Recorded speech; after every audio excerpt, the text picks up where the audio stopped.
everyone. I'm Larry Ridley, and this is the NFL on EA Sports. It's hard to imagine this not being a fun game to watch. It's the Bears going up against the Oilers. With that, let's get on out to Houston. We're standing by as our commentary team, Brandon Godden and Charles Davis. All right, thanks, Larry. EA Sports coverage of the NFL brings us to the heart of Texas and NRG Stadium in Houston. Tonight, it's a preseason matchup between the Chicago Bears and the Houston Oilers. Welcome in, everyone. Alongside Charles Davis, I'm Brandon Gaudin. So you've got 1 week of preseason games in the books. Now you start to really assess some of the vets and, of course, some of the young players. You're exactly right, because now there's a week's worth of film out there for everyone to watch. And for guys who may or may not make these particular teams, that film will be out there around the league, so maybe they can catch on somewhere else if they have to. But this would be a lot of fun to see how much time the veterans play versus how much time the young guys get.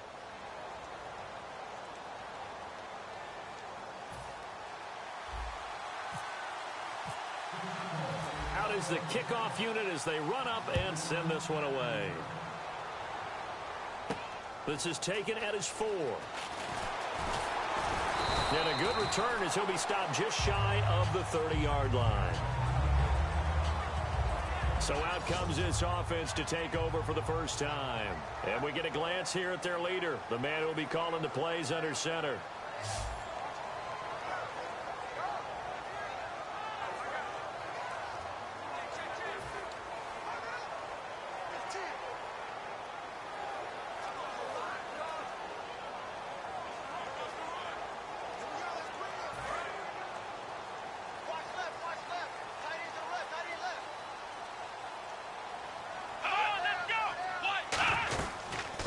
They'll run it now out of the gun.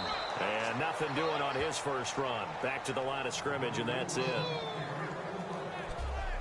And if this offense is going to flow today, certainly the running back will be a key piece. Without a doubt, because they ask their runner to not just do that, but to block, to catch, to help set a tone for their offense.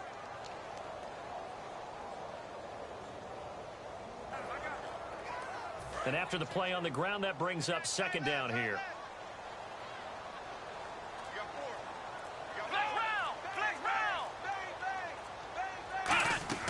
On play action, they'll throw. Wide open receiver complete. A really nice pickup of 14 yards, and it moves the sticks. And when you're playing a quarterback with some experience and some moxie, you enter the danger zone when you decide to blitz him, because if he's able to diagnose as he did on that play, he can hurt you downfield. He reads defenses so well, doesn't he? He really does, and the best part about that play for him, I don't think that was his primary target. I don't think so either. I think he had the read, figured out where the blitz was coming from, and went to a secondary target for a really nice game. 2 yards on the carry there. It'll be second down. And this defensive line will be looking to control the point of attack. And that's what they've done throughout this season. This is a terrific unit. They play together very, very well, and they don't permit big plays to happen.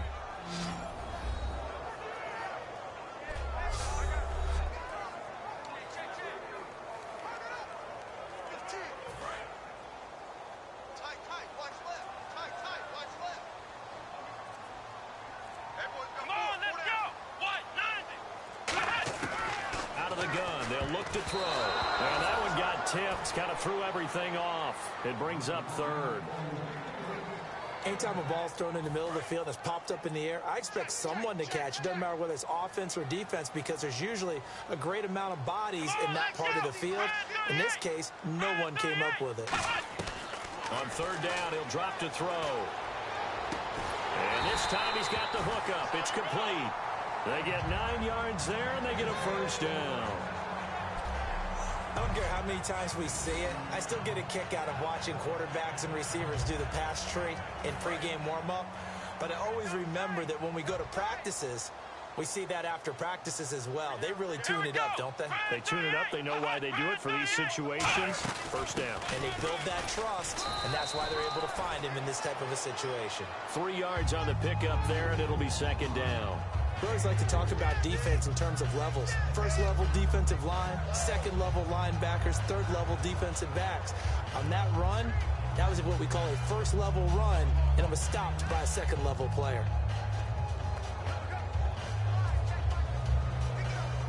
Decent chunk of yardage still left here. 2nd and 7.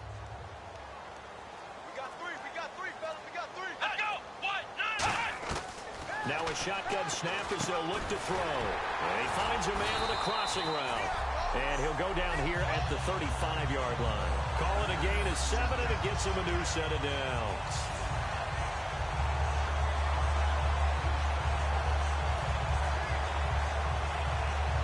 Offense walks to the line for play number 7 of the drive.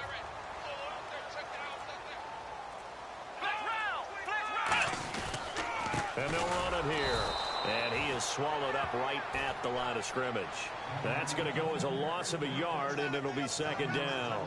The defense won that play so fast that I think if the running back even had time to notice if anyone was there, it was just a blink of an eye, and there was a loss on the play.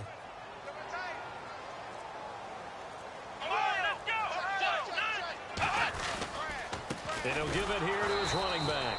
And he is going to lose yardage here.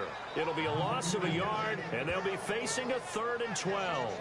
2 plays in a row, the defense won, stacking up the running game. They've got to feel good about themselves, but something has to be in the back of their minds.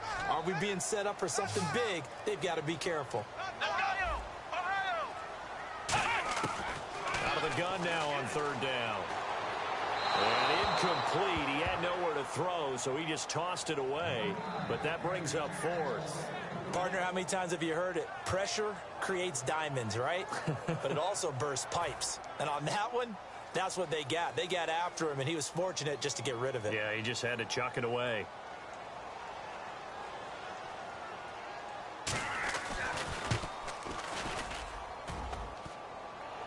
And that hits the crossbar and comes back, and it's no good.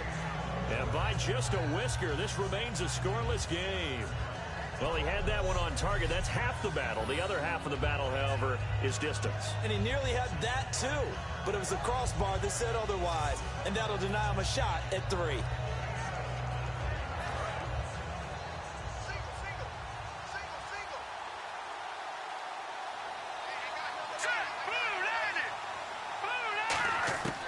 They'll come out throwing here to start the drive. Going to throw right side here, complete. And taking it across midfield and inside the 45. And the offense lining up 1st and 10.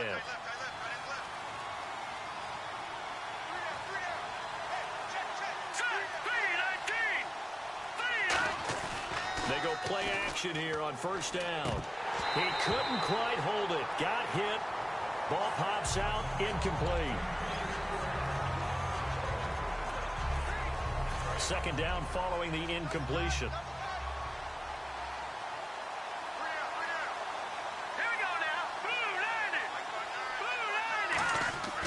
They'll look to throw here. Well, nearly picked. And maybe lucky there. This guy doesn't drop many defensively. 3rd down. Incomplete pass on 2nd down. Let's see what the offense draws up here on 3rd.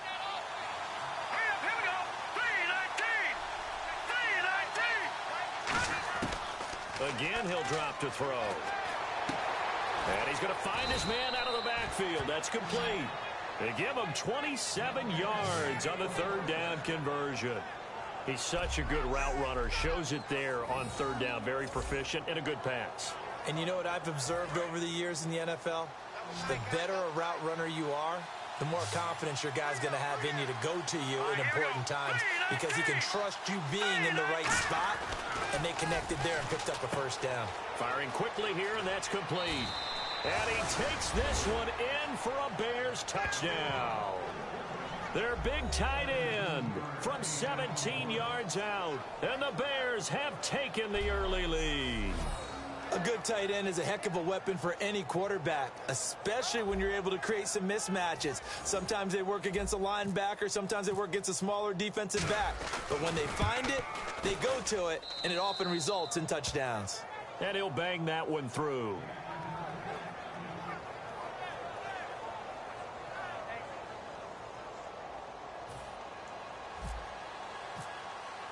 The Bears send the kicking team out there, and they will send this one away. This is taken at his 4. And he'll take this across the 25, couple extra yards up to the 27-yard line. And now out comes Houston. Last time out, they had that long 50-plus yard field goal that they missed. And I'm sure on their sideline, they're thinking to themselves, okay, do we still want to try one if we're in that position again? And I would dare say that the answer would be yes. They're going to have a lot of confidence in their kicker.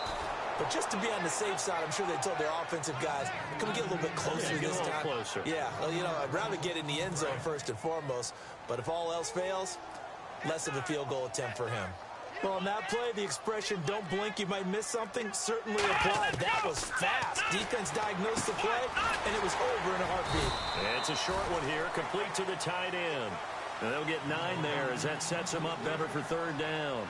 There's a good push to the tight end, and I think that we're looking at something out of central casting, frankly. Absolutely. I mean, size, the hands. Speed. I mean, can flat out run. You put that whole package together, you light up the eyes of an offensive coordinator, don't you? They're going to look to throw. On 3rd and 1, I think everyone in the stadium thought they'd try and run the football there, but they tried to surprise the defense and hit something through the air. Instead, it results in an incompletion.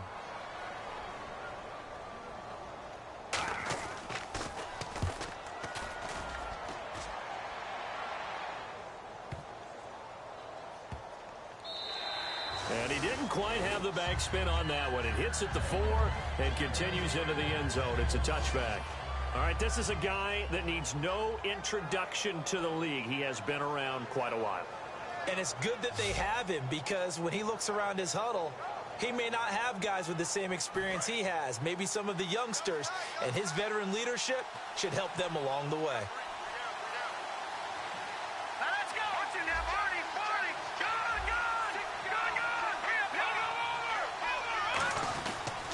The former Indiana Hoosier here, Tevin Coleman. And the window closes quickly. He'll only get up to the 22-yard line. And this O-line, it is the lifeblood of the offense. They established the tone. Mean, nasty, physical. They can't wait to get after people. That allows the rest of the offense to feel confident. 2nd down following the run.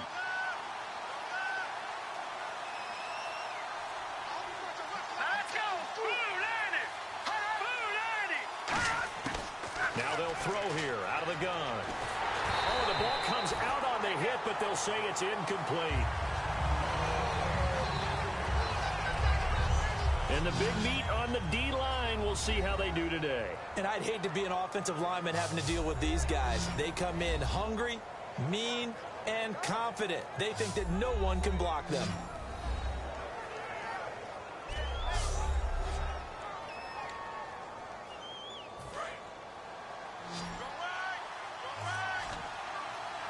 A nickel back added defensively as they look to stop this 3rd and 8. They'll set up a throw. And a big